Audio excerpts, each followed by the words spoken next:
వాహనంలో వచ్చా. Knowledge is divine. ఆహా. సోనియా, కాలక్షేపం కోసం నువ్వు చేసే 2 పనులు చెప్పు. రెండా? ఉమ్, మొదటిది ఉమ్. నా ప్రియుడి బుర్ర తింటా. నిజం. రెండోది నా ప్రియుడి డబ్బుల్ని ఖర్చు పెడుతూ ఉంటా. ఇది కూడా బాగా నిజం. ఇది కరెక్ట్ గా చెప్పావయ్యా. సన్నీ, దీన్ని ఏమంటారు? దీన్ని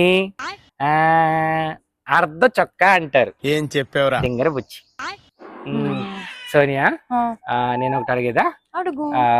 అయితే నువ్వు చేతిలో ఉన్న దీన్ని ఏమంటారు? దీన్నా? ఆ, దీన్ని దీన్నే. నా డబ్బులన్నీ దీనికే పడతాయి. ఎక్కడన్నా తిరగాలన్నా దీన్నే తీసుకెళ్తావు. ఎక్కడన్నా ఏదైనా ఖర్చు పెట్టాలన్నా దీంతోనే ఖర్చు పెట్టిస్తావు. మర్చిపోయావా? చెప్పు, దీన్ని ఏమంటారు? దీన్ని దీన్ని అయిపోయింది.